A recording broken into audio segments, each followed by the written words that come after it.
ठीक है, तो सभी साथियों को नमस्ते। आज का हमारा यह सेशन विशेष रूप से टीजीटी साइंस का साक्षात्कार कैसे लिया जा सकता है और टीजीटी साइंस के साक्षात्कार में हमें किन किन बातों का ध्यान रखना पड़ेगा, इस पर आधारित है। और आज की इस गूगल मीट के अंदर अंत में इस साक्षात्कार के बाद में हम आप लोगों की बहुत सारी जो भी परेशानियां हैं या जो भी आपके सब्जेक्ट वाइज क्वेश्चंस है उसके बारे में हम बात करेंगे। हमारे बीच में मौजूद है टीजीटी साइंस का साक्षात्कार देने के लिए दामिनी इस्कंदवासिनी। मैडम जी, आपका स्वागत है। आप बताइए दामिनी इस्कंदवासिनी जी कि आप अपना थोड़ा सा परिचय दीजिए। आप कहाँ की रहने वाली है, आपकी क्वालिफिकेशन क्या है और आप अपने बारे में क्या कहना चाहती है। Please introduce your self without any hesitation. आप बिल्कुल नॉर्मल बने रहिए और आसानी और पूरी सहजता के साथ बात कीजिए। यस दामिनी जी। Morning, sir. Yes, sir. Yes, sir. Yes.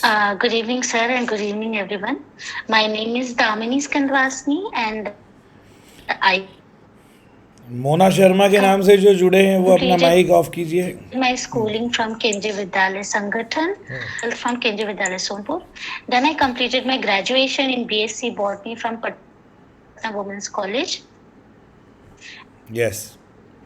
आपकी आवाज़ और ये नेटवर्क Then गड़बड़ हो रहा है। हाँ, uh, बोलिए बोलिए। and then I completed my BA from Central University Jharkhand, and then I completed. Yes yes, sir आवाज बोलिए, बोलते जाइए आप। क्लियर है क्या अभी? अभी ठीक है, बोलिए बोलिए, ठीक है। हाँ सर, फिर मैंने पीजी डेमा किया था, post graduate diploma in educational administration from IGNOU, yes. and currently I pursued MSc Botany very nice. Yes. and NAMI in JNV Rajgarh. Moreover, I am also a volleyball and taekwondo national player. Moreover, I am optimistic kind of person, and I believe that every student have potential, whether it is hidden or exposed, and we have the responsibility to direct it in correct direction. Thank you. Very nice madam. देखिए, आपका तो जो बहुमुखी प्रतिभा की धनी है, आपने बहुत सारे शहर में रही है और हेलो केंद्रीय विद्यालय की स्टूडेंट आप है, ये हेलो हमारे लिए भी अच्छी बात है। आपको आवाज़ सुनाई दे रही है दामिनी जी? यस। आपको मेरी आवाज़ सुनाई दे रही है? Yes sir. यस। तो बड़ा अच्छा लगा आपका परिचय यस सुन सर। के कि पहले तो आप केंद्रीय विद्यालय की विद्यार्थी है और साथ ही साथ में आप बहुमुखी प्रतिभा की धनी लग रही है। आपने बहुत सारे शहरों के केंद्रीय विद्यालयों में पढ़ करके अनेक सारा अलग अलग प्रकार के कल्चर और आपने नॉलेज को प्राप्त किया है। ये इतना ही नहीं है कि आप पढ़ने में भी आपका एमएससी बॉटनी से कर रही है, साइंस आपने पढ़ा है, इसके साथ साथ आप खेल कूद में भी इतने सारे आपने प्रतियोगिताओं में भाग लिया है। ये एक विचित्र बात है। आपसे मैं ये पूछना चाहूँगा, जब खेलकूद में आप ले रही हूँ। खेलकूद में अगर आप नेशनल लेवल तक गई है या बहुत अच्छा अचीवमेंट है, तो आपको खेलकूद में अगर जाते हो तो और बेहतर करियर होता आपका। आप साइंस टीचर बनने के लिए ही आप क्यों प्रेरित हुई? आप चाहती तो फिजिकल एजुकेशन के क्षेत्र में जाकर के यस और सर। स्पोर्ट टीचर भी बन सकती थी। कभी विचार आया था आपके मन में क्या ऐसा? Yes sure sir. सर ऐसा है कि मैं स्पोर्ट्स एंड साइंस में इक्वली पैशनेट हूँ, एंड हेल्थ कंसर्न की वजह से मैं एस्थमेटिक पेशेंट हूँ, और मुझे लगता है कि मेरी स्पोर्ट्स में एफिशिएंसी थोड़ी लो हो जाती है, और मुझे चाहिए मेरी लाइफ जिसमें मैं 100% एफिशिएंटली वर्क कर पाऊँ। तो करेंटली मेरी जितनी पोटेंशियल है अकॉर्डिंगली मैं वॉलीबॉल के स्टूडेंट्स को ट्रेन भी करती हूँ, और मैंने पुलिस वालों को भी 1 हफ्ते के आसपास ट्रेनिंग दी थी, नॉट मच बट 1 हफ्ते के आसपास मैंने ताइक्वांडो ट्रेनिंग दी थी। एंड मैं साइंस में बहुत पैशनेट हूँ, और मुझे लगता है कि 100% एफिशिएंसी मेरे लिए ज़्यादा मैटर करती है। वेरी नाइस, बहुत बढ़िया। आप जब साइंस में 100% एफिशिएंसी की बात कर रही है, साइंस में आप पैशनेट है, आपका जुनून है साइंस को पढ़ाना, तो अगला प्रश्न हमारा यही आपसे होगा कि आपका जो साइंस जो शिक्षण है, विज्ञान शिक्षण है, साइंस टीचिंग है, तो how to be a science teacher, एक साइंस टीचर को कैसा होना चाहिए as per our education policy, national education policy 2020, if you have read out it, आपने अगर उससे पढ़ा है ऑलरेडी तो आप उसके बारे में थोड़ा बताइए हमें कि नई शिक्षा नीति के अनुसार विज्ञान यस शिक्षण में क्या बदलाव आने वाला है और आप उसमें किस प्रकार से करेंगे। मोना शर्मा नाम के जो कैंडिडेट यस सर। है, 1 मिनट मैडम, मोना शर्मा नाम के जो कैंडिडेट है अपना माइक बंद नहीं कर रहे हैं, आप अपना माइक ऑफ कीजिए। यस, बोलिए मैडम आप। हाँ yes sir. Hmm. Sir according to me एक साइंस टीचर को काफी क्यूरियस एंड ऐसे पर्सन होनी चाहिए, ऐसी पर्सनालिटी होनी चाहिए जो भी चीजें हों वो रियल लाइफ से हम कोरिलेट कर पाए। और अकॉर्डिंग टू एनईपी 2020 ये कहा गया है कि हम लोग जो भी चीजें पढ़ाएं वो बच्चों के रियल लाइफ और एप्लीकेशन बेस्ड चीजों को भी हम लोग कंबाइन कर पाए। जो पहले 5E इंक्लूड किए जाते थे अब वो 7 नहीं हो गए हैं, जिसमें एलिसिट एंड एक्सटेंड या एक्सपेंड ऐसा कुछ एक वर्ड है, मुझे ध्यान में नहीं है सारी। तो यस। उसके अकॉर्डिंग ये है कि हम लोग जो भी चीजें पढ़ें उनको फर्दर वो अपने लाइफ में करियर में कैसे यूज कर सकते हैं, एप्लीकेशन में कैसे कर सकते हैं, इन सब चीजों को भी हम लोग करें।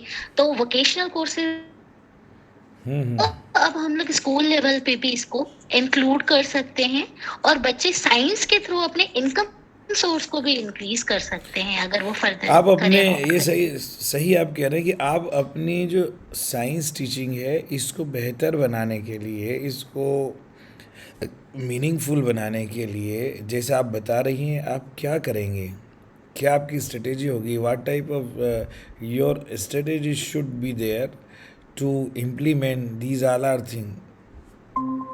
हेलो यस मैडम, आप जो, हेलो। यस यस, मैं चाह रहा था कि आपने जो चीज़ें बताई है कि आप साइंस को रियल लाइफ में इम्प्लीमेंट करने के पर ध्यान देंगी, बच्चों को अच्छे से समझाएंगी, तो what type your strategy should be there, which type of your lesson plan should be there for effective teaching of science और practical teaching of science। क्या करेंगी आप, ऐसी क्या गतिविधियाँ करेगी, कहाँ करेगी, या आप क्लास में ऐसा क्या करेगी जिससे बच्चे जो है डेली लाइफ से या साइंस के उनकी ज़िंदगी में उसका क्या उपयोग है वो समझ सकें। Okay sir. सर एक चैप्टर है क्लास 8 का, क्रॉप इम्प्रूवमेंट रिलेटेड एक चैप्टर है। और जहाँ मैं अभी करंटली वर्किंग हूँ वहाँ पर भी काफी एग्रीकल्चर फील्ड के बच्चे हैं जिनके गार्जियन जो है एग्रीकल्चर प्राइमरी सेक्टर से रिलेटेड हैं। सो हम लोग जैसे इम्प्लीमेंटेशन की बात करते हैं, हम लोग जानते हैं कि एल्गी होते हैं और एल्गी का ग्रोथ हम लोग करा सकते हैं, ठीक है, इजीली। बहुत काफी एल्गल ब्लूम एंड ये सारी चीजें बहुत कॉमन है। तो मैं बच्चों को ये मैंने कुछ दिन पहले बताया भी था जब सॉइल डे हम लोग सेलिब्रेट कर रहे थे, I don't remember the date, but उस दिन मैंने बताया था कि हम लोग कैसे इन एल्गी को बायो फर्टिलाइजर के तौर पर हम लोग इस्तेमाल कर सकते हैं। मैन्योर वगैरह तो होते ही होते हैं, इनको हम लोग डायरेक्टली एज अ मैन्योर हम लोग यूज कर सकते हैं। इवन इनकी पैकेजिंग करके अगर हम लोग बेचें तो इससे काफी ज्यादा इनकम इंक्रीज हो सकती है। वर्मी कंपोस्टिंग जैसी चीजें जो है ये बच्चे पढ़ते हैं, बट इनको ये मैंने बताया है कि वर्मी कंपोस्टिंग से हम लोग अर्निंग कैसे कर सकते हैं। वर्मी कंपोस्टिंग जैसी चीजें जो है जिसमें हमको टाइम भी नहीं इन्वेस्ट करना है, इवन ये अपने लेवल पे अभी भी चाहे तो ओके, यस ये मैडम, गर्मी छुट्टियों के काम ओके, गर्मी छुट्टियों में वेरी कर नाइस सकते हैं। Very nice. ड्यूरिंग हाँ टीचिंग लर्निंग प्रोसेस मैडम ये बताइए कि how we can make difference between manure and fertiliser, how can we explain among during teaching students learning process. this is manure and this is fertilizers in practical way, what type of okay explanation will be there to you? Yes, आपका क्या explanation होगा, आप ऐसा sir क्या practical करके बताएंगे बच्चों को जिससे कि बच्चों को ये कॉन्सेप्ट क्लियर हो जाए कि this is the difference between manure and fertiliser. Sir according to me, manure और फर्टिलाइजर में अगर हम देखें तो केमिकल्स बहुत तक सेम होते हैं, लेकिन इनके जो सोर्सेस की अगर हम बात करें और इनकी अवेलेबिलिटी की बात करें, जैसे मैन्योर जो है ऑर्गेनिक चीजों से हमको मिलती है, केले का छिलका हो गया या खाने पीने का जो भी फल वगैरह के छिलके हो गए या गोबर वगैरह हो गई, ये सब जो चीजें जो ऑर्गेनिक कंपोनेंट्स है ये सारे मैन्योर हो गए। और फर्टिलाइजर जो है ये आर्टिफिशियली हम लोग लैबोरेटरी वगैरह में प्रिपेयर करते हैं, और नाइट्रोजन, फास्फोरस, पोटेशियम लाइक जो चीजें होती हैं, जो हम लोग जैसे लैब में केमिकल्स यूज करते हैं, वैसे ही हम लोग खेतों में जो ये न्यूट्रिएंट चाहिए होते हैं प्लांट्स को, हम लोग वो सप्लाई करते हैं एज ए केमिकल। तो इन दोनों में एक बहुत बड़ा डिफरेंस है कि मैन्योर जो है इको फ्रेंडली है क्योंकि ऑर्गेनिक कंपाउंड है, और हमारे इकोसिस्टम इतना ब्यूटीफुल है कि ये साइक्लिक तरीके से हर एक चीजों को कंज्यूम कर लेते हैं, कुछ वेस्ट नहीं छोड़ता है। लेकिन केमिकल्स जो है प्लांट तो उतना यूज नहीं कर पाते। इवन मैं बोलूं कि अगर एनपीके की हम बात करें जो खेतों में इस्तेमाल करें, ओनली 15 to 20% कंज्यूम होता है। रेस्ट कहाँ गए? रेस्ट गए वाटर में, सॉइल में, एंड बाकी सारे जो ठीक ठीक, पॉल्यूटेंट जो हम यस लोग यस, जानते हैं, नाइस। पॉल्यूशन क्रिएट हो रही है वो मैडम, उसकी आप वजह से। क्लास 6 to 10 टीजीटी साइंस के लिए आपने इंटरव्यू देने का निश्चय किया है और आप टीजीटी साइंस के रूप में नियुक्त होंगे, तो ये बताइए क्लास 6 to 10 के जो बच्चे होते हैं इनकी एज जो भी है 12 से लेकर के और 15, 16, 17 वर्ष के बीच में होती है। स्पेशली 12 से 16 के बीच के होते हैं या 11 से 16 वर्ष के बच्चे। तो इनको यस। इनकी एज के अकॉर्डिंग आप ऐसे कैसे समझाएंगे बच्चों को कि वो परिवार में कैसे ये 6 to 10 के नॉलेज को इम्प्लीमेंट करे? कौन से उदाहरण हो सकते हैं, कौन से प्रैक्टिकल घर के अंदर बच्चे कर सकते हैं जिससे कि बच्चा साइंस का, आपका विज्ञान का सीखा हुआ ज्ञान वो अपने घर में प्रयोग करके देख सके, और जो साधन उसके घर में ही उपलब्ध है उसको यानी रियल लाइफ से जोड़ने के लिए तो आपको ये करना पड़ेगा, है ना? तो बताइए इसके बारे में कुछ। यस। सर मैं एक इंसिडेंस बताना चाहूंगी, उससे शुरुआत करना चाहूंगी कि इस बार जो ठंडी की छुट्टियां लगी थी, मैंने बच्चों को जो होमवर्क दिया था, दो होमवर्क थे। एक तो ये कि बुक में जितने डायग्राम है वो देखें, और दूसरा ये कि हम लोगों ने जो साइंस जितनी चीजें पढ़ी हैं क्लास में, वो हम अपने बड़े गार्जियंस को, दादा दादी, पापा मम्मी और आसपास के लोगों को बताएं, पढ़ाएं जितना हो सकता है रियल लाइफ में। तो जैसे कि हम लोगों ने माइक्रोब्स के बारे में पढ़ा है, तो माइक्रोब्स में एक हमने पढ़ा है फ्रेंडली माइक्रोब, जो कि क्लास 7 और आई गेस 8 का चैप्टर है। और योगर्ट जो होता है, जो दही होती है, वो हम लोग को खानी चाहिए। और उसमें क्या होता है कि वो जो बैक्टीरिया होते हैं, ये ऐसे बैक्टीरिया हैं जो कि हमारे डाइजेशन को इम्प्रूव करते हैं।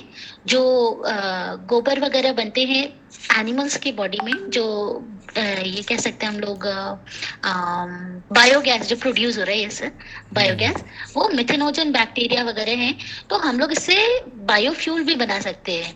और ऐसी ऐसी कुछ चीजें हैं कि बायोगैस का वो लोग डाइजेस्टर वगैरह का चेम्बर वगैरह थोड़ा माइनर लेवल पे वो लोग सेट कर सकते हैं। और ऐसा ठीक है मैडम, ये उसको बताइए आप जो बायोगैस तो हम लोग इतनी। मैं ये चाह रहा था, आपको नॉलेज है, आप इन चीज़ों का बता रही है, लेकिन मैं ये जानना चाह रहा हूँ कि आप एज ए टीजीटी साइंस अगर इंटरव्यू दे रहे हैं तो आपने क्या क्लास 6 to 10 की जो हमारे केंद्रीय विद्यालय में जो बुक्स चलती है उनमें से कोई बुक्स देखी है आपने क्लास 6 to 10 जिसका आप किसी ऐसे चैप्टर का ये नाम समय हमें देखिए आपने कौन कौन सी क्लास की साइंस बुक देखी है, थोड़ा बताएंगे क्या? यस। सर 6 to 10 की मैंने देखी है, जिसमें 6 to 8 में मैं ज्यादा कॉन्फिडेंट हूँ। 9-10 में थोड़ा रिवीजन की मुझे जरूरत है। क्योंकि 9-10 जो टीजीटी को दिया जा सकता है, इसलिए आपको 9-10 भी देख के आना चाहिए। कोई बात नहीं, आप अगर 6 to 8 की आपने देखी है तो 6 to 8 में से कौन से चैप्टर है जिनमें जो कंटेंट दिया गया है उसका प्रैक्टिकल या उसकी लर्निंग बच्चा घर में उपलब्ध जो सामग्री है उसको अपनी लाइफ से जोड़ करके उस कंटेंट को और देख सके? कोई चैप्टर्स हैं क्या ऐसे?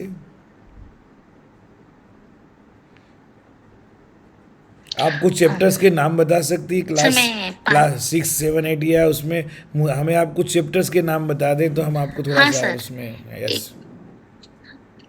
हाँ सर, एक 6 में एक चैप्टर है सेपरेशन ऑफ सब्सटेंसेस, और वो हमारे एकदम प्रैक्टिकल लाइफ से रिलेटेड है कि हम लोग अलग अलग जगह पे कैसे सेपरेशन करते हैं। जैसे कि राइस एंड हस्क को हम लोग विनोइंग के थ्रू अलग कर सकते हैं, राइस एंड स्टॉक या ग्रेन एंड स्टॉक को हम लोग थ्रेशिंग के थ्रू अलग कर सकते हैं। ये हमारे agriculture practices and daily life का पार्ट है। और फिल्ट्रेशन के थ्रू हम लोग ये चाय को छानने का काम करते हैं। तो ये कुछ ऐसे हो गए। इसके अलावा फन विद मैग्नेट भी 6 का चैप्टर है, जिसमें हम लोग मैग्नेट वगैरह जो है हमारे पंखे में इस्तेमाल हो रहा है, और कई जगह गेट वगैरह में इस्तेमाल हो रहा है, ज्योमेट्री बॉक्स में इस्तेमाल हो रहा है। तो कई जगह पे ये यूज हो रहा है। इलेक्ट्रिसिटी एंड करंट एक चैप्टर है जो कि 6 में भी है, 7 में भी है। और केमिकल इफेक्ट ऑफ करंट है क्लास 8 में। तो ये भी हम लोग देख सकते हैं। इलेक्ट्रोप्लेटिंग जो है हम लोग अपने आसपास में देख सकते हैं। और घड़ी वगैरह जैसे हम लोग यूज करते हैं तो उसमें भी इलेक्ट्रोप्लेटिंग की होती है। जो ज्वेलरी होती है, जो अंगूठियां वगैरह पहनते हैं, उसमें भी इलेक्ट्रोप्लेटिंग है। करंट का तो हम लोग हर जगह देख ही रहे हैं कि इलेक्ट्रिसिटी का यूज हो रहा है। तो काफी सारी ऐसी चीजें हैं। और एक जो उसमें है फ्यूज भी एक टॉपिक है, उसमें मिनी टॉपिक है।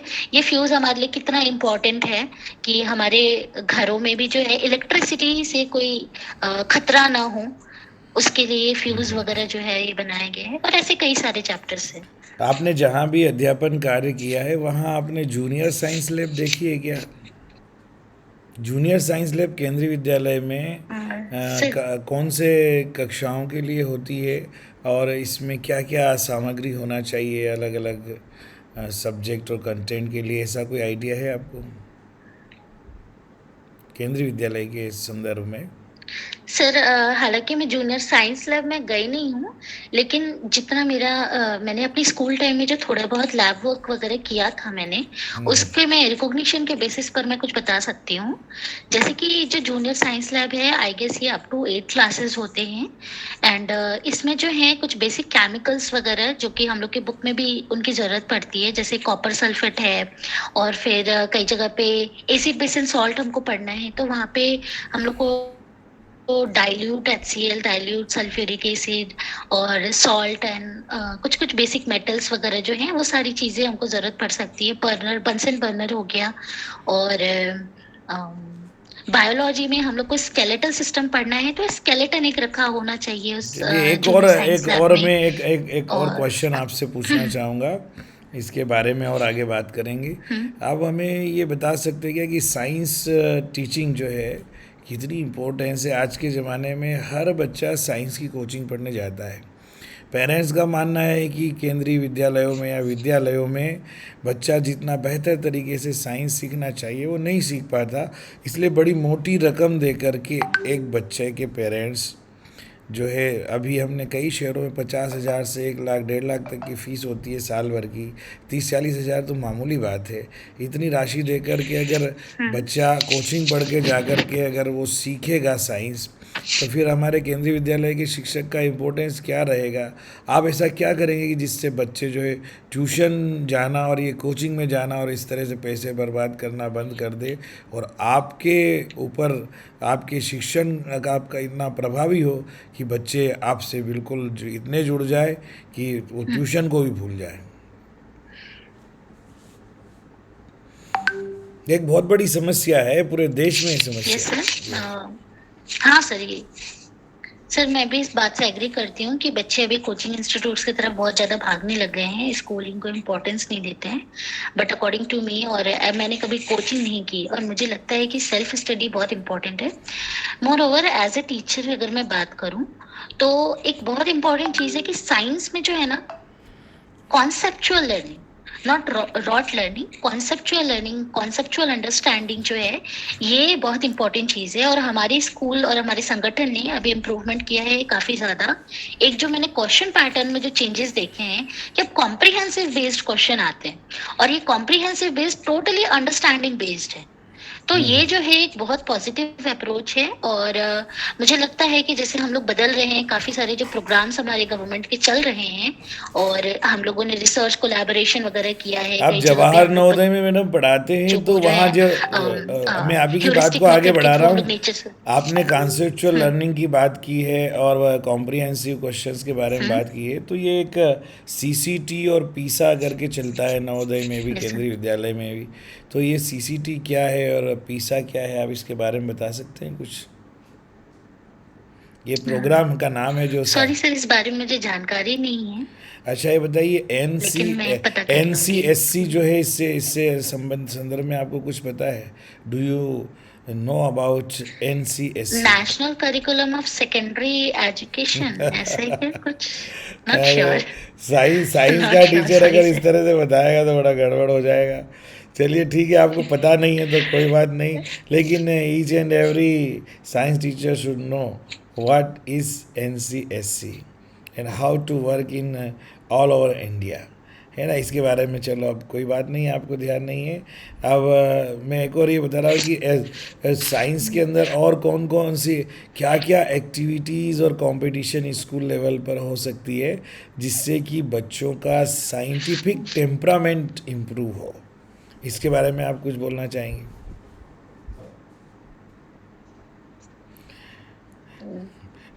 फॉर हाँ teaching sir, learning school process. Level पे बताना है या फिर डिस्ट्रिक्ट लेवल पे? नहीं, we have to okay. Start it sir, on the एक हो स्कूल सकता लेवल। है कि हम लोग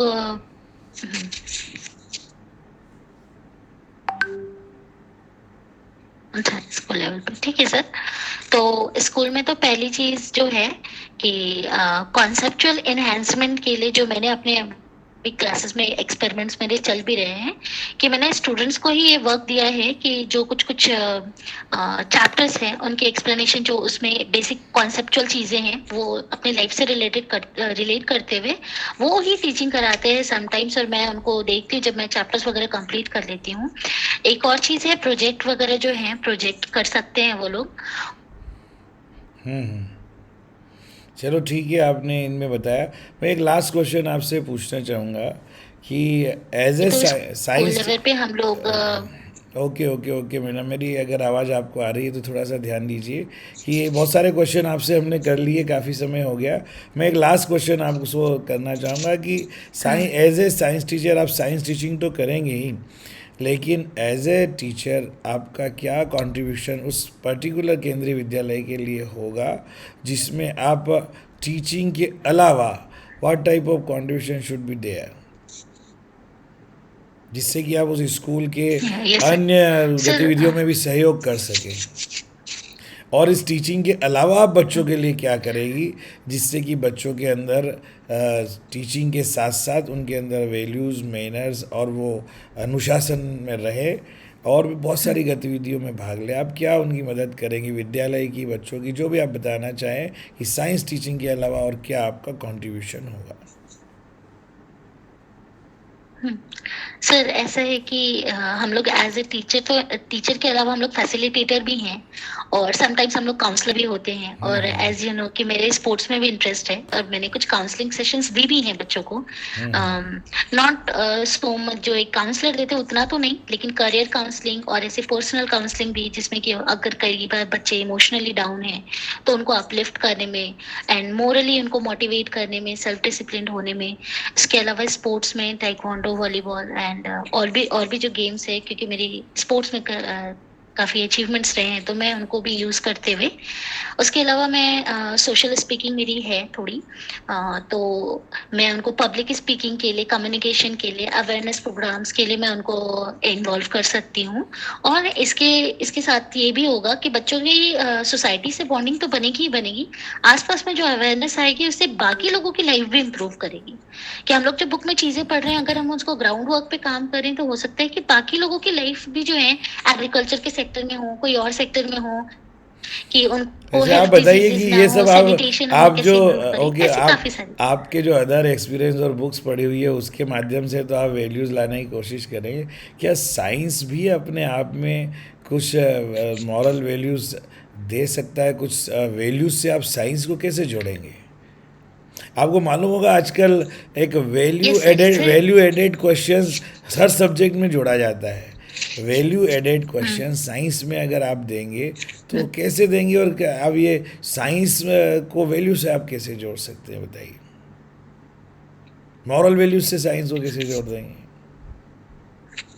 सर एक रीसेंट इंसिडेंट, यस सर एक रीसेंट इंसिडेंट मैं बताती हूँ। हम लोग को फॉरेस्ट आवर लाइफलाइन पढ़ना था, क्लास 7 का एक चैप्टर है। तो उसमें हमको ट्री एंड कैनोपी वगैरह के बारे में पढ़ना है, अंडर स्टोरी ट्रीज के बारे में पढ़ना है।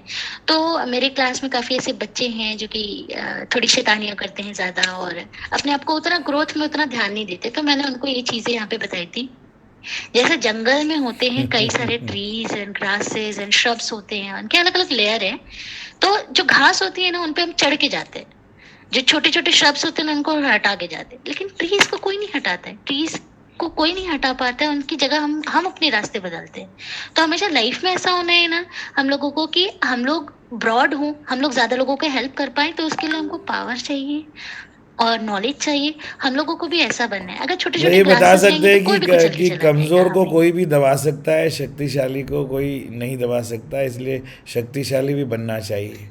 लेकिन यहीं कोई पे नहीं अगर कर किसी सकता है। बच्चे ने क्रॉस क्वेश्चन कर लिया हाँ सर। कि ये बड़े बड़े पेड़ जो है तूफान में बहकर नदियों में हम्म चले जाते हैं समुद्र में, और घास जो है वो वहीं पर बनी रहती है, वो समाप्त नहीं होती, तो फिर आप कैसे इसका आंसर देंगे?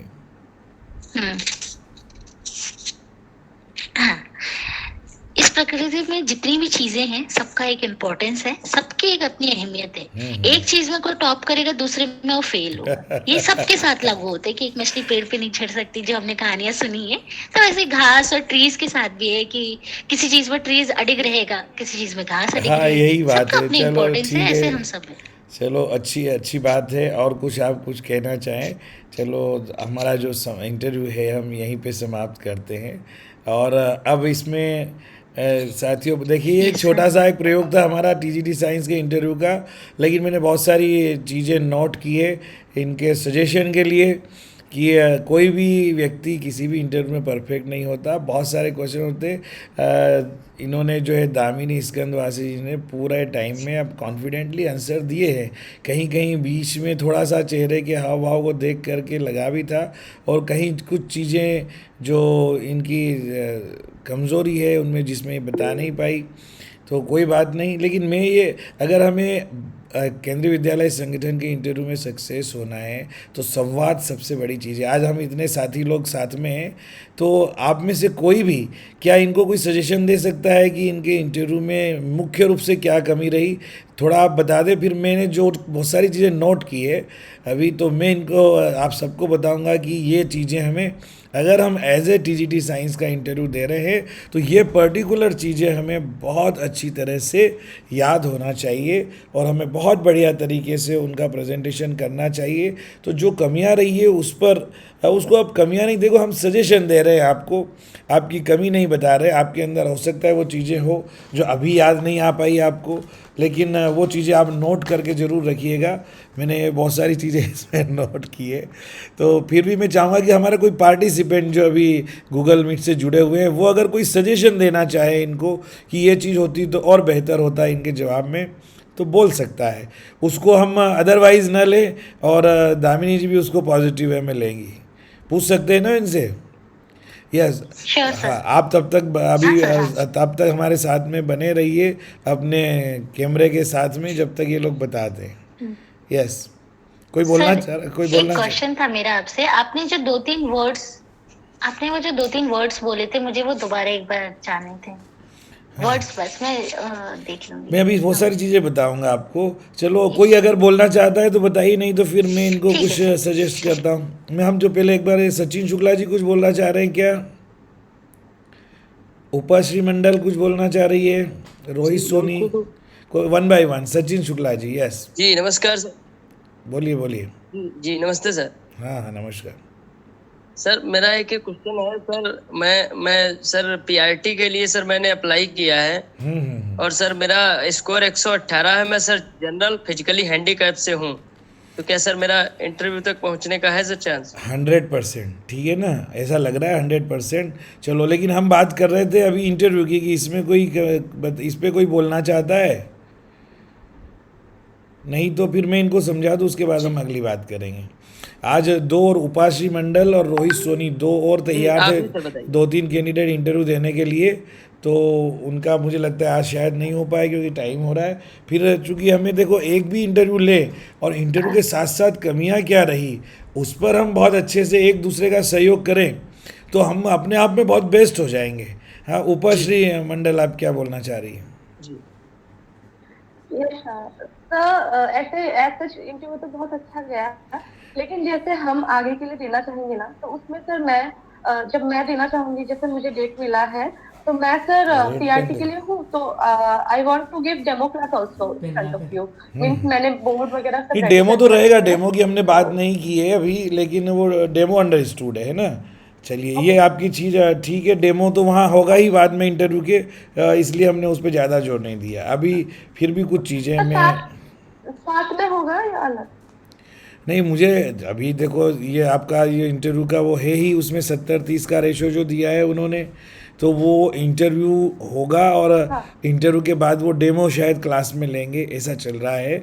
लेकिन फिर भी अभी हम डेमो की बात करें अच्छी बात है, लेकिन हमने अभी चूंकि स्क्रीन पे हम इंटरव्यू ले रहे हैं और डेमो के लिए अभी हमने तैयारी नहीं की हुई है कि आप अगर अगला कोई इंटरव्यू लेंगे तो आप अपना बोर्ड, वाइट बोर्ड 2x4 का 3x4 का आप अपने पास तैयार करके रखिएगा ताकि उसको अच्छे से कर सके, या आप कोई मैटर अगर स्क्रीन शेयर कर सके डेमो के लिए तो बेहतर होगा। चलिए, मैं इनको कुछ खास चीज़ें बता रहा हूँ जो दामी जी के साक्षात्कार में मुझे लगी कि ये होता तो और अच्छा होता है ना। देखो, मैंने भी बहुत ज़्यादा इंग्लिश का प्रयोग इनके साक्षात्कार में नहीं किया है, लेकिन क्योंकि मैं भी पहले से प्रिपेयर नहीं था, हमने अचानक आज ऐसा लिया। पर मेरा ये कहना है कि जब कोई क्वेश्चन इंग्लिश में पूछा जाता है तो हमें कुछ क्वेश्चन के आंसर ओनली इन इंग्लिश में भी देना चाहिए, ये चीज़ आप नोट कर लीजिए। नंबर 1, ठीक है ना।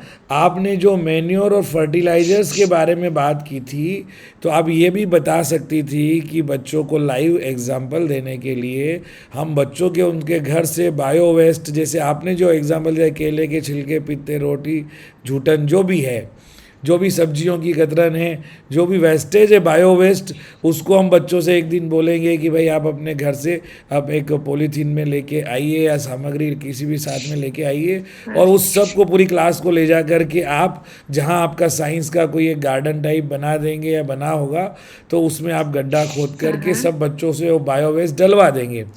और डलवाने के बाद में आप 1 हफ्ते बाद, 2 हफ्ते बाद, जब वो चैप्टर ओवर होगा उसके बाद बच्चों को ले जाकर दिखाएंगे तो आपका मेन्योर तैयार हो चुका होगा। बच्चे उसे हाथ में लेकर देखेंगे, फिर उसके उपयोग को समझेंगे, तो वो फर्टिलाइज़र और मेन्योर में डिफरेंस कर पाएंगे कि मेन्योर में नमी होती है, फर्टिलाइजर्स में नहीं होती। ये केमिकल होता है, दाने होते हैं, वो केमिकल नहीं होता। इसमें जो न्यूट्रिशंस होते हैं इनमें केमिकल मिक्स होता है, उसमें चीज़ नहीं होती, वो ज़्यादा बेहतर। तो ऐसे बहुत सारे जो भी डिफरेंसेस है वो आप जब प्रयोग करके दिखाएंगे बच्चे को, तो बच्चे ने अगर उसको कुछ क्वेश्चंस लिखना भी नहीं आते होंगे तो कम से कम वो प्रैक्टिकल जब जिएगा तो आंसर में ज़रूर कुछ ना कुछ लिखेगा और उसके अंदर परफेक्शन आएगा। ये आप बता सकते थे मैन्योर फर्टिलाइजर्स में। अंग्रेजी में भी कुछ आंसर देना चाहिए थे। 2 चीज़ें ये आप नोट कर लीजिए। तीसरा मैं बता रहा हूँ कि साइंस को पढ़ाना है तो 6ठी से 10वीं तक का साइंस हमारे घर में ही होता है, टॉयलेट में, किचन में, हमारे डेली यूज़ की चीज़ों में साइंस होता है। हम बता सकते हैं वो लिटमस टेस्ट होता है और आयोडीन का टेस्ट होता है। चावल जब बनाते हैं तो चावल के मांड को एक तरफ निकाल करके उसमें मान लीजिए आप हल्दी वगैरह डाल के और आयोडीन का डाल के एक टेस्ट होता है, वो थोड़ा सा देखेंगे तो और क्लियर हो जाएगा कि उससे अगर वो हल्दी मान लीजिए लाल हो जाती है तो वो असली हल्दी है और उसका कलर नहीं बदलता है तो वो नकली हल्दी है। ऐसे नींबू का प्रयोग करके कुछ प्रयोग होते हैं। कास्टिक सोडा का यूज़ करके, केमिकल का यूज़ करके घर में साबुन बनाया जा सकता है, घर में फिनॉल बनाया जा सकता है, घर में सैनिटाइज़र बनाया जा सकता है। ये वो लाइव एग्जांपल है जो डेली यूज़ में लोगों ने फिनाइल बना करके और ये क्या बोला मैंने, एक और फ्लोर वाला सैनिटाइज़र और अदर सैनिटाइज़र बना, करोड़ों रुपए घर में ही कमाए लोगों ने। थोड़ा सा फार्मूला सीख लिया, केमिकल ले आए। तो ये चीज़ें आप किचन और टॉयलेट में और घर के यूज़ में क्या क्या चीज़ें हैं ये बता सकते हैं। हर जगह लोहे को जंग लगने की एक क्रिया सिलेबस में है। आप चैप्टर के नाम और कंटेंट बहुत ज़्यादा नहीं बता पाई, लेकिन लोहे को जंग लगने का एक प्रयोग है वो आप बता सकते हैं। बायोगैस वाला प्रयोग और बेहतर से बता सकते थे। ये जो क्लास 6-7 में फाइबर टू फैब्रिक वगैरह के जो चैप्टर्स है ना, इसमें आप जो कपास की खेती होती है उससे उनको जोड़ सकते हैं।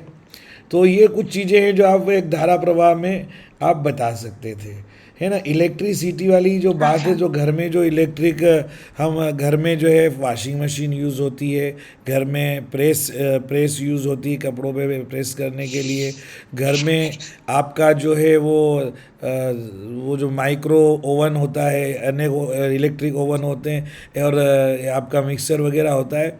तो ये बहुत सारी चीज़ें ऐसी है कि जो आयतन पर, दबाव पर, गति पर, घर्षण पर, इन सब चीज़ों को प्रैक्टिकली पढ़ाती है, जो कि 6 to 10 के सिलेबस में है ना। इवन यहाँ तक कि माचिस की तीली को जलाना, ये भी अपने आप में एक घर्षण करके जलाना फिजिक्स है। जल जाना केमिकल क्रिया है ना, उसका यूज़ करना। तो इसमें सारी चीज़ें वो है, माचिस की तीली में कौन सा केमिकल होता है।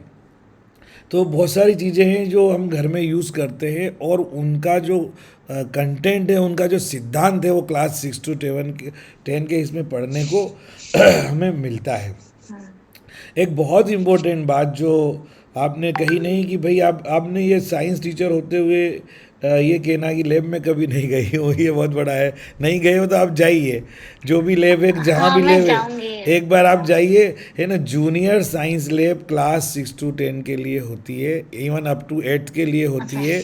और जूनियर साइंस लैब में आपका जो कंटेंट है, सिलेबस है, उसके अकॉर्डिंग होना है। आपने बोला है इसमें कुछ केमिकल होते हैं, आपने नाम बताया, भाई केमिकल नहीं, केमिस्ट्री के लिए तो आइटम होता ही है, फिजिक्स के लिए वहाँ चीज़ें होती, जिस टाइप के सेल के बारे में बच्चे पढ़ रहे हैं, इलेक्ट्रिसिटी के बारे में बच्चे पढ़ रहे हैं, ग्लास वो प्रिज्म के बारे में पढ़ रहे हैं, कांच की सिल्ली के बारे में पढ़ रहे हैं। तो ये सब चीज़ फिजिक्स के प्रैक्टिकल के लिए जूनियर साइंस लैब में होना चाहिए, है ना। और 9-10 में तो ये होता ही होता है। जब आप टीजीटी साइंस का दे रहे हैं तो ये सारी चीज़ें, फिजिक्स में कौन कौन सी चीज़ें हो सकती है, लेक-लांजी सेल है, डेनियल सेल है, बहुत सारी चीज़ें ये होना चाहिए। बायो में बच्चे क्या पढ़ रहे हैं, बायोलॉजी से रिलेटेड होना चाहिए। तो इस मामले में आपका काम आज का इंटरव्यू में 0 था, अगली बार ये पूछेंगे हम आपसे, एक बार और दे लेंगे, ठीक है ना। तो जो मैं कमियाँ बता रहा हूँ आपको, मैन्योर, फर्टिलाइजर, इंग्लिश में बोलना, किचन टॉयलेट में घर में प्रयोग करना, लोहे की जंग का लगना, है ना, बायोगैस, कपास वगैरह की वाली बात, और यूज़ ऑफ लैब, और 9-10 का भी सिलेबस आपको मालूम होना चाहिए, है ना। कौन से उसमें प्रैक्टिकल है 9-10 के। अब टीजीटी का इंटरव्यू देने जा रहे हैं तो क्लास 9-10 में कौन कौन से प्रैक्टिकल होते हैं, करवाए जाते हैं, और आप करवाएंगे, ये आपको 100% मालूम होना चाहिए, है ना। क्योंकि जो अगर आप नहीं बताएंगे तो दूसरा बताएगा तो उसको उसका लाभ मिलेगा, उसको मार्क्स चले जाएंगे। तो ये यूज़ ऑफ लैब जो है क्लास एज ए टीजीटी, आप बच्चों को हर कंटेंट में जहाँ भी ज़रूरी होगा, जितनी बार ज़रूरी होगा, उनको प्रैक्टिकली लेबोरेटरी में ले जाएंगी और वहाँ पढ़ाना ज़्यादा पसंद करेगी, गतिविधि और प्रयोग के साथ में। ये एक आंसर हर टीजीटी साइंस का एज पर NEP 2020 होना ही चाहिए। तो ये चीज़ें थी। एक और चीज़ें जो ये कोचिंग प्रोजेक्ट के बारे में तो आपने बताया, लेकिन आपने ये नहीं बताया स्कूल लेवल पे भाई एक कंपलसरी साइंस एग्जीबिशन होता है। आप जो प्रोजेक्ट बनाएंगे, जो गतिविधियां कराएंगे, उन सब का प्रदर्शन विद्यालय लेवल पे आप एक साइंस एग्जीबिशन आयोजित करेंगे 6 to 10 के बच्चों के लिए, और जो उसमें पेरेंट्स को बुलाएंगे और अच्छे लेवल पे उसका आयोजन होगा। तो हर बच्चे जिसने प्रोजेक्ट प्रयोग बनाया उसका तो बताएगा। एक विद्यालय में आप साइंस गार्डन बना सकते हैं कोने में, है ना। हर्बल गार्डन लोग बनाते हैं आजकल, आप साइंस गार्डन बनाएंगे तो उसमें आपका फिजिक्स, केमिस्ट्री, बायो तीनों से रिलेटेड जो चीज़ें वहाँ, स्पेशली बायो से रिलेटेड जो उपलब्ध हो सकती है, और उस तरह के आप पौधे और उस तरह की चीज़ें वहाँ लगाएंगे, और ये मैन्योर वगैरह के प्रयोग भी वहाँ हो जाएंगे। एक और सबसे इम्पोर्टेंट बात जो आप जिसके बारे में आपने सही नहीं बताया, आप टोटली गलत बताया, NCSC, है ना। आपने इसका नेशनल साइंस और कुछ बताया था। ये सिंपल सी चीज़ें, केवी में के आप स्टूडेंट रही हो और यहाँ ये चीज़ ना बताना, मुझे बड़ा आश्चर्य लगा केवी का हर स्टूडेंट जानता है कि सर नेशनल, याद नहीं है। अरे नेशनल चाइल्ड साइंस कांग्रेस है ना, नेशनल चिल्ड्रन साइंस कांग्रेस, ये नेशनल लेवल पे प्रतियोगिता और गतिविधियां करवाती है। 6 to 10 के बच्चे सिलेक्ट होके वहाँ जाते हैं नेशनल लेवल तक। ये चीज़ तो मालूम होना चाहिए, नहीं है तो इसको आप पता कीजिए, ठीक है ना। और आपको ये भी मालूम होना चाहिए, इस तरह की इन चीज़ों के माध्यम से एक साइंस ओलंपियाड होते हैं, ग्रीन ओलंपियाड होता है, उसमें हाँ। आप बच्चों को भाग लेने के लिए प्रेरित करेंगे। मैंने जो बताया ना क्या क्या आप करेंगे एज ए साइंस टीचर, तो आपको साइंस टीचर के रूप में ये ग्रीन ओलंपियाड वाली बात है, साइंस ओलंपियाड वाली बात है, ये तो भूलना ही नहीं है। एनसीएससी को कभी नहीं भूलना है, क्योंकि ये अनिवार्य गतिविधि है केंद्रीय विद्यालयों में, है ना। स्कूल लेवल से नेशनल लेवल तक बहुत बड़े स्तर पर आयोजित होती है चीज़ें। तो ये इसके इन्हीं के माध्यम से, इन सब गतिविधियों के माध्यम से जो बच्चा बढ़िया करता है उसको इंस्पायर अवार्ड मिलता है। आपके स्कूल में बच्चे ज़्यादा से ज़्यादा इंस्पायर अवार्ड प्राप्त करें, 5,000 10,000 रुपये बच्चों को दिए जाते हैं वो प्रोजेक्ट बनाने करने के लिए। आपने प्रोजेक्ट की बात की थी, लेकिन उसमें केवल सीमित हो गया। आप बता दें कि इस तरह के प्रोजेक्ट बनाओगे, इंस्पायर अवार्ड को ध्यान में रख के, कि बच्चों को तब, क्योंकि आप केवी के बच्चे को ये मालूम होना चाहिए जो केवी से पढ़ा है, तो वो ज़्यादा प्रोजेक्ट देखो। इसको तो इंस्पायर अवार्ड भी याद है, ग्रीन ओलंपियाड भी है, साइंस ओलंपियाड, ये तो नेशनल चाइल्ड कांग्रेस के बारे में भी ज्ञान रखती है।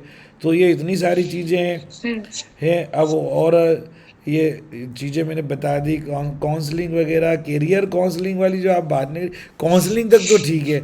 अब छठी के बच्चों को, 7 के बच्चों को कैरियर काउंसलिंग की बात वहाँ नहीं आती, 9 10 में थोड़ा आ सकती है बड़े बच्चों के लिए। स्पोर्ट्स का 10th and 11th 12th के लिए। हाँ हाँ, तो स्पोर्ट्स में आपने ठीक बताया।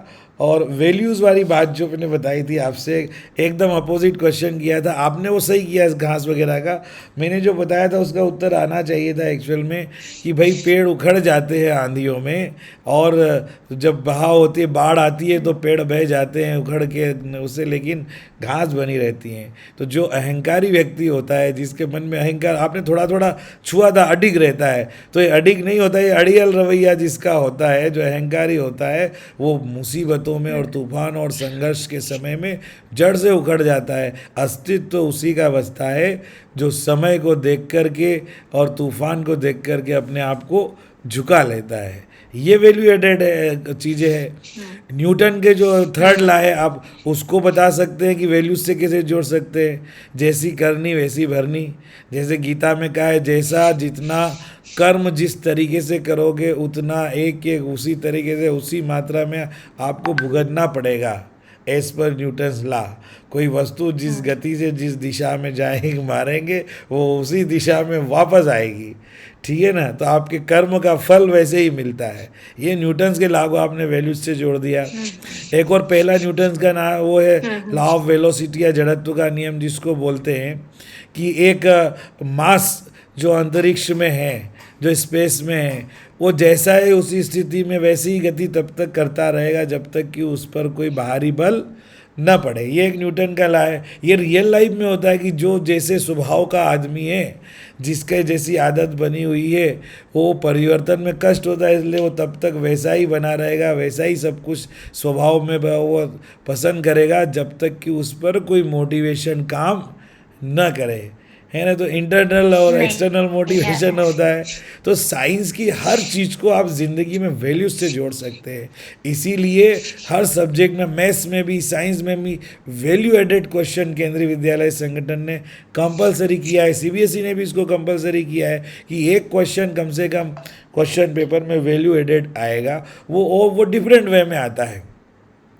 तो मैंने लगता है आज काफ़ी समय लिया हमने, और ये जब चीज़ें जो हमें फटाफट आती है और लर्न होती है ना, तो इंटरव्यू कम समय में 15 से 20 मिनट में भी समाप्त हो जाता है, फटाफट जब आंसर आते हैं तो। नहीं तो फिर वो और अलग अलग क्वेश्चन करते जाते हैं, फिर ओवर करते हैं। अब हमने तो काफ़ी आराम से लिया, क्योंकि हम आपको ट्रेन कर रहे हैं, है ना, कोशिश कर रहे हैं कि आपको कुछ चीज़ें आए। अब ये टीजीटी साइंस का इंटरव्यू हमारा यहीं ओवर होता है, और जो सजेशंस थे हमने दे दिए, और मुझे लगता है कि काफ़ी समय 10:30 बज गए, 11:45 बज गए, है ना। आप लोगों में से अभी कोई कुछ थोड़ा बहुत बोलना Thank you, चाहते हैं, sir. बोल लीजिए। यस, उपाश्री मंडल मैडम, हाँ, बोलिए बोलिए।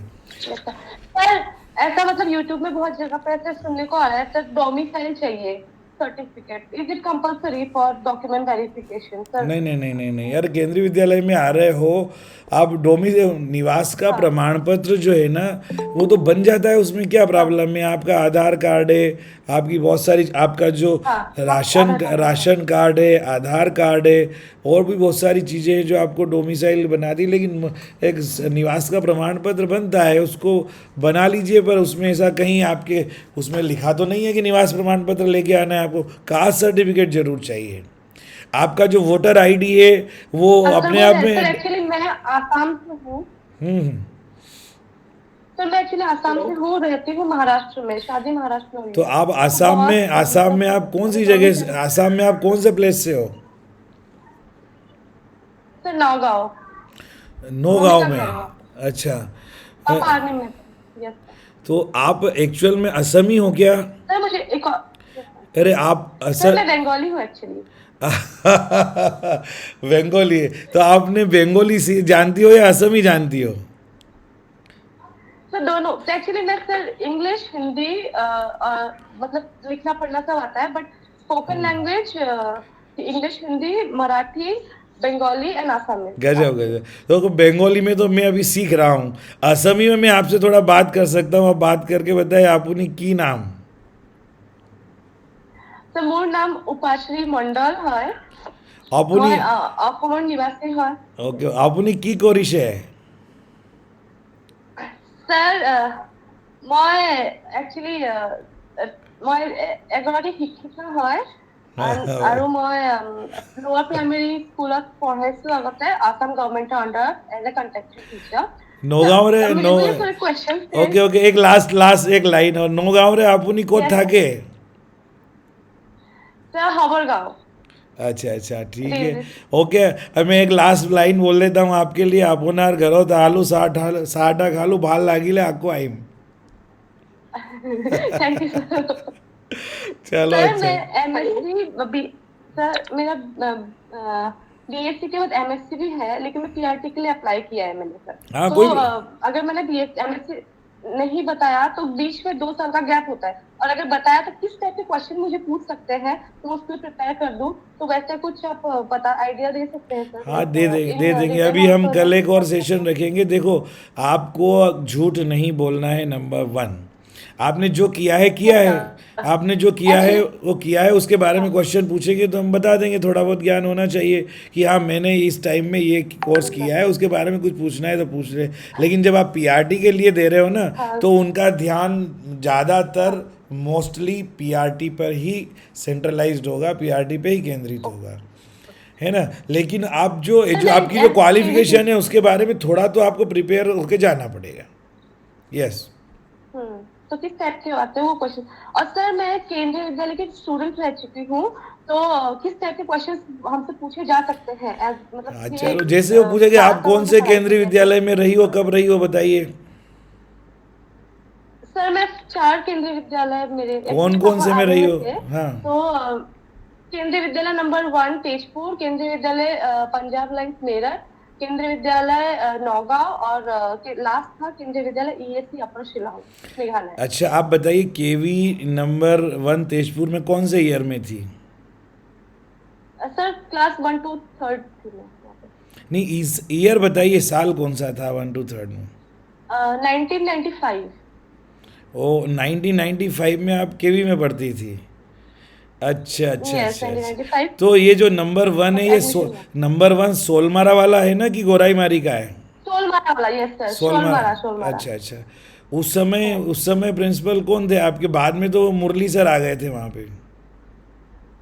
मैं बहुत छोटी थी, मुझे चलो छोड़ो। हाँ, याद है मेरे आप प्राइमरी। वो एक और स्कूल का नाम ने नौगांव बताया, नौगांव में कौन से क्लास पढ़ी आपने, कब कौन से ईयर में थी वहाँ पे? सर मैं 9th। तो ईयर कौन सा था वहाँ पे? 2003-4? 2006 में 6 में पास आउट थी। अच्छा, 6 में 10 पास आउट थी। Yes yes yes. तो वहाँ पे जो नौगांव था, उस समय नौगांव में एक वहाँ पे तिवारी जी थे हिंदी पढ़ाने वाले। यस सर, हाँ, है ना? आरती तिवारी सर केमिस्ट्री पढ़ाते थे हमको। हाँ हाँ। तो तिवारी जी थे और एक और थे, एक नाम ध्यान नहीं आ रहा डबराल है। सर थे। हम्म। डबराल सर थे। डबराल सर थे, अ, डबराल सर आजकल डिप्टी कमिश्नर हो गए। अच्छा। और बहुत बढ़िया बात है। उस समय प्रिंसिपल को डबराल सर थे क्या, कौन थे? नहीं, प्रिंसिपल कोई मिश्रा सर थे। हाँ आ गया समझ, मिश्रा जी दोनों, या तो बिरजा मिश्रा मैडम है, उनके हस्बैंड है, वो दोनों नहीं वहीं थे सर उससे, थे। दोनों वहीं थे उस समय में। लेफ्ट दोनों हाथ से लिखना आता था उनको। मिश्रा जी थे, यस यस, ठीक है। चलो बढ़िया बात है तो। सर, और एक सर मेरा मैं आसाम गवर्नमेंट में एज ए कॉन्ट्रेक्चुअल टीचर भी थी, बट मेरा उनका एक्सपीरियंस सर्टिफिकेट हेडमास्टर सर का मतलब स्कूल के नोट पैड में है, और वहाँ का मेरा अपॉइंटमेंट लेटर में है, और रेजिग्नेशन लेटर भी है। तो मेरे पास लाइक उसके लिए क्या एक्सपीरियंस क्या शो करना पड़ेगा कुछ नहीं, कि जो मेरे पास जितने दिन एक्सपीरियंस आपने था। पढ़ाया है उतना जो आपके सर्टिफिकेट में लिखा है वो एक्सपीरियंस शो कर दीजिए, और वो कागज़ लगा दीजिएगा वहाँ पे। आपका आपके भी हेडमास्टर के सील पे है, चलेगा सर। डिब्रूगढ़ आसाम में थी मैं वहाँ पे। हाँ तो कोई फर्क नहीं पड़ता उससे, जो भी है वो चलेगा, ठीक है ना। सर मैं आपको डॉक्यूमेंट्स सेंड कर दूंगी, आप एक बार वेरीफाई कर हाँ लीजिएगा। ठीक है, सर चलो। एक और क्वेश्चन है। Yes, sir. बाकी सर मेरा एक और क्वेश्चन है, मैं यहाँ पे एक और क्वेश्चन है सर, सर प्लीज। एक और क्वेश्चन है मेरा, मैं यहाँ पे पौधा इंटरनेशनल स्कूल में 3 साल मैंने पढ़ाया है। अ, लेकिन मेरे को डेजिग्नेशन टीजीटी का दिया था, बट मैं ईवीएस पढ़ाती थी सर स्कूल में। हाँ, तो प्राइवेट उसका स्कूलों ना में, कॉन्वेंट स्कूल प्राइवेट स्कूलों में ऐसे ही चलता है। वो पीआरटी का डेजिग्नेशन देके भी 9-10 पढ़वा लेते हैं, टीजीटी देके भी ईवीएस पढ़वा लेते हैं, उससे कोई फर्क नहीं पड़ता। जो सच्चाई जो आपने अच्छा। पढ़ाया पढ़ाया और क्या वो है। नाम जो है शादी के बाद का है। हम्म। नाम जो है शादी के बाद का है, वो मैरिज सर्टिफिकेट लगा के डाल सकते हैं एक्सपीरियंस में। हाँ बिल्कुल डाल सकते हैं, कोई प्रॉब्लम नहीं है। ओके। क्या आपके श्रीमान जी क्या हेलो करते हैं महाराष्ट्र में? हाँ। सर, मेरे हस्बैंड एसबीआई में असिस्टेंट, ये एसबीआई सीओ है। वो क्या है, सीईओ है, कार्यपालन अधिकारी या ब्रांच मैनेजर? प्रोबेशनरी ऑफिसर अच्छा, है, पीओ, पीओ प्रोफेशनल। मैनेजर। चलो अच्छी बात है, हमें पता चले एसबीआई में कोई जानकारी लेना होगी तो पूछ लेंगे आपसे। ठीक है madam, thank you very much, बहुत अच्छा लगा आपसे बात करके। सब और कम से कम मैं इसलिए क्योंकि मैं उधर 2002 से 6 तक, मैंने, आपने नाम सुना होगा, वो सोलमरा के पास बालीपारा और लोकरा प्लेस है। तो हाँ मैं हाँ केंद्रीय विद्यालय लोकरा में पीजीटी हिंदी था, 4 साल रहा हूँ वहाँ पे। तो सारे स्कूलों के बारे में कुछ ना कुछ अच्छा। नॉलेज है। वो मीसामारी, रंगापारा और अपर शिलांग, हाँ हाँ नेहरू और नेरिस्ट और हाँ अरुणाचल नहीं प्रदेश सब सुना है, सब जगह घूमे भी हैं थोड़ा बहुत, है ना। गुवाहाटी का और सब जगह का नॉलेज है, नारंगी वगैरह, नौगांव और डिगारू वगैरह जो है ना, ये सब वहाँ पे हम जाते आते हाँ थे हाँ कुछ ना कुछ ट्रेनिंग में। खानापारा में वो रीजनल ऑफिस था उस समय। चलिए, रीजनल ऑफिस में। चलो। और आप अगर लोकरा के स्कूल में होती 9 डे में, तो मैं आपको शायद पढ़ाया होता उस टाइम। नहीं से मैंने 2002 से 6 के बीच में 9 to 12 पढ़ाया है। तो आप उसी इसी बीच में आप 9-10 में थी ना, तो अब डेफिनेटली कोई ना कोई पीरियड लेने का मौका मुझे मिलता। चलो ठीक है। अच्छा। Okay okay. Yes sir. ठीक है मैम, नमस्ते। Thank you very much. तो बहुत ज़्यादा समय हो गया है, कोई और एक आध क्वेश्चन पूछना चाहता है तो आप सर प्लीज मेरे सवाल का जवाब दे दीजिए, मैंने आपको मैसेज भी किया था सर। आप बोलिए ना, आप पहले अपना कैमरा ऑन कीजिए। जी जी, एक मिनट सर। शुचि मिश्रा मैडम है ना? हेलो। यस, बोलिए बोलिए, जी नमस्ते सर। बताइए। सर मेरा ये सवाल था कि जैसे मैंने पीएचडी की हुई है, तो अगर मुझसे ये पूछा जाता है कि आपने पीएचडी की हुई है और फिर आप क्यों पीजीटी में आना चाहती है केंद्रीय विद्यालय में, तो इसका सुटेबल जवाब क्या होगा? मैंने आपको पहले भी एक बार दिया था शायद, मैं फिर बता देता हूँ। देखो, उनको बताइए जी कि पीएचडी करने का मतलब ये नहीं होता है कि वो केवल कॉलेज में पढ़ाए, ठीक है ना। पीएचडी करने के बाद, पीएचडी करने का मतलब ये होता है कि पर्टिकुलर उस विषय में, किसी पर्टिकुलर टॉपिक पर आपने शोध किया है, और आपने जिस भाषा में जिस टॉपिक पर शोध किया है, तो आप उस विषय में ज़्यादा बेहतर तरीके से बच्चों को समझा सकते हो। और कहते हैं ना कि प्राइमरी टीचर को एक पीएचडी करने वाला व्यक्ति पढ़ाएगा तो बाकी लोगों की अपेक्षा ज़्यादा बेहतर तरीके से बच्चे को वो समझ पाएगा, क्योंकि ऑलरेडी वो रिसर्च करके शोध करके आया है।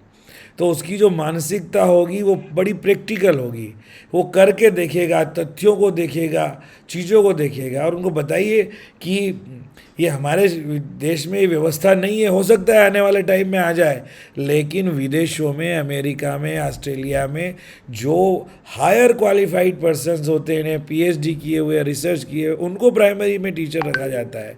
और प्राइमरी टीचर की सैलरी वहाँ सबसे ज़्यादा होती है, क्योंकि 11-12 के बच्चों को या कॉलेज के बच्चों को पढ़ाना बड़ा आसान है लेक्चर दे करके, लेकिन क्लास 1 से लेके 5 के बच्चों को पढ़ाना, तो जो ज़्यादा ज्ञानी हो, ज़्यादा समझदार हो, ज़्यादा एक्सपीरियंस वाला हो, ज़्यादा रिसर्च किया हो, वो ज़्यादा बेहतर तरीके से समझ सकता है। क्योंकि बच्चों को पढ़ाने के लिए बहुत पेशेंस होना चाहिए।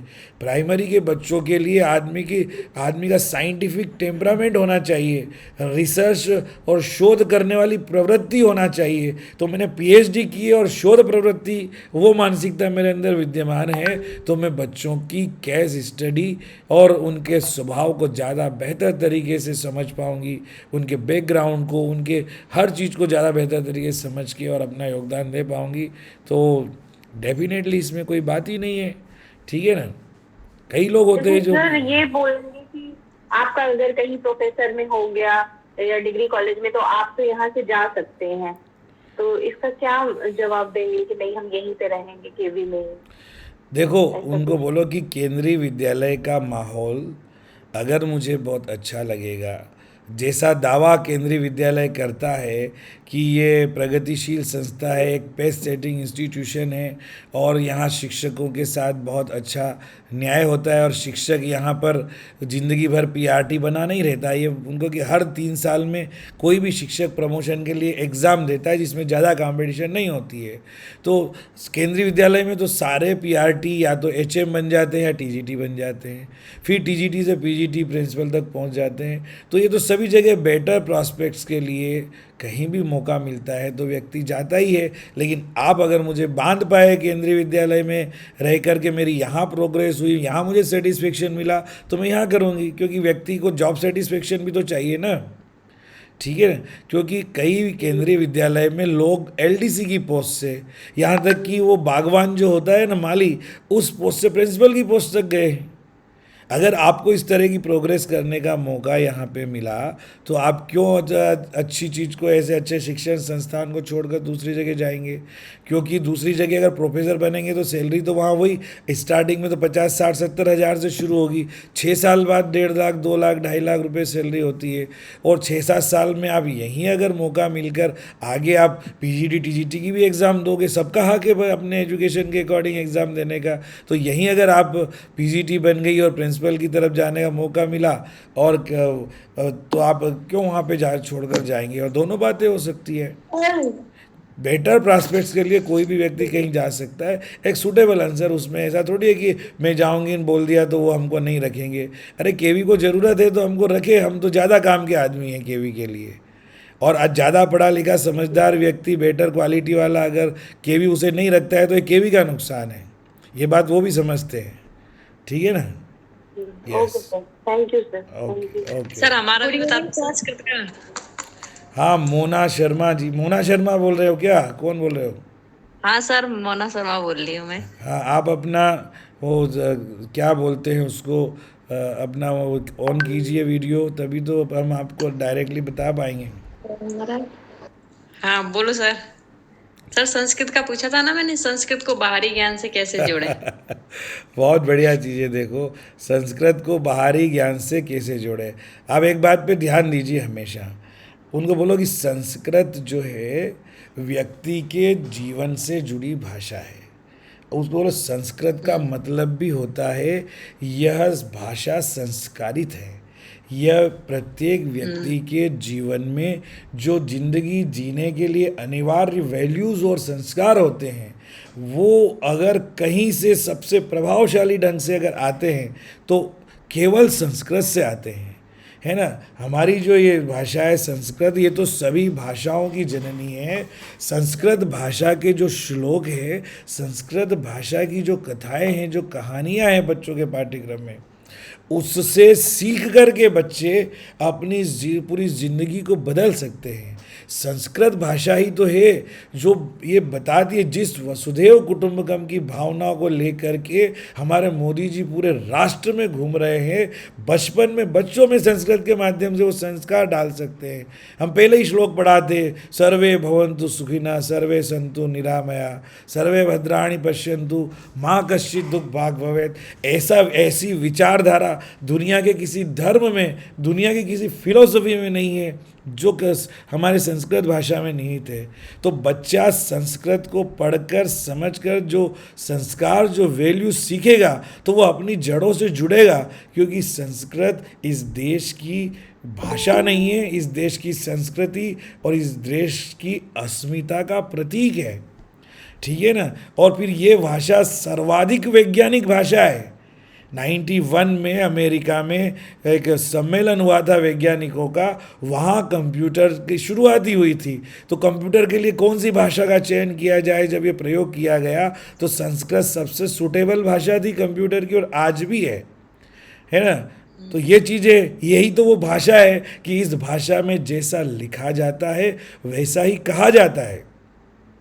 और संस्कृत भाषा के ग्रंथों में ये वायुयान बनाने तक की कला छिपी हुई है। अरे अगर बच्चे को MBBS नहीं करना है और BAMS करना है, आयुर्वेद मंत्रालय हो गया है आज तो हमारा, आयुर्वेद की शिक्षा प्राप्त करके आयुष स्वास्थ्य चिकित्सालय में जाना है। अरे हर जिला आयुष औषधालय नहीं होता है, तो वो वाला डॉक्टर बनना है, वहाँ सर्विस करना है, तो वहाँ तो आयुर्वेद का ज्ञान टोटली संस्कृत में ही मिलता है। ठीक है ना। जो जड़ी बूटियों का और जो भेषज का ज्ञान हमारे देश में है, जिसकी वजह से इतनी जल्दी हम कोरोना पे विजय प्राप्त कर पाए, वो तो संस्कृत के आयुर्वेद से ही निकला है। पातंजलि के सूत्र हो या शल्य चिकित्सा हो महर्षि पातंजलि की, या धन्वंतरी की चिकित्सा हो, जो सारी चिकित्साओं का जो मूल है वो तो संस्कृत में ही निहित है। ये एहसास जब बच्चे को होगा, बच्चा जानेगा कि इतनी इम्पोर्टेंट भाषा है संस्कृत। इसको पढ़ कर के लोगों ने हवाई जहाज बना लिए, इसको पढ़ कर के लोगों ने क्या नहीं कर लिया। एक 5 रुपए की किताब संस्कृत की, साधारण गीता मान लीजिए या कोई किताब, उसको पढ़ कर के हम बहुत बड़े मैनेजमेंट के गुर सीख जाते हैं। लेकिन हम भारतीय वो 5 रुपए किताब करके कभी हमने पढ़ा नहीं। लेकिन मैक्स मुलर उसको पढ़ करके, विदेशी साइंटिस्ट उसको पढ़ करके, विदेशी फिलोसोफर उसको पढ़ करके जो फिर किताब अपने फिलोसफी में लिखते, वही संस्कृत के ग्रंथों का ज्ञान मोटिवेशनल बुक्स के रूप में लाखों करोड़ों रुपए में बिकता है।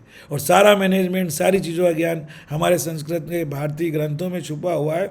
संस्कृत तो सर जी वो खजाना है जिसका मूल्य हमने शायद आज तक पहचाना नहीं है, कि हम 2 रुपए दूसरे से मांग रहे हैं और हमारी तिजोरी हीरा जवाहरात से भरी हुई है। तो संस्कृत अगर नहीं है ना, हमारी संस्कृति संस्कृत में ही तो निहित है। संस्कृत नहीं है तो देश नहीं है, संस्कृत के बिना भारत नहीं है। ऐसे लपेट के दीजिए कि सामने वाले को लगे कि बस रुक जाओ, आपको सब आता है। ठीक है ना। बहुत सारी बातें। जी धन्यवाद। यस धन्यवाद। ओके। और कोई डाउट Good रहेगा evening, बाद में sir. पूछ लेना। हाँ, अमिता मौर्य जी बोलिए। Good evening sir. Good evening. Good evening sir मैं इंस्पायर अवार्ड विनर हूँ, और सर मुझे इंस्पायर अवार्ड यूपी में टॉप 1% लोगों को मिलता है सर, वेरी नाइस। जो टॉप करते हैं। और लेकिन सर मैंने प्रोजेक्ट नहीं बनाया है, क्योंकि एक बार मैंने सर से बोला था कि सर मुझे प्रोजेक्ट बनाना होगा, तब मुझे 80,000 रुपीज मिलेगा। बिना सर ने बोला कि प्रोजेक्ट बनाए आपको 80,000 मिल गए। वो जो पैसा मिलता है नहीं, ना। हाँ सर, केवल परसेंटेज के बेस पे। अच्छा, देखो जिस बेस पे अवार्ड तो मैंने सर से बोला था,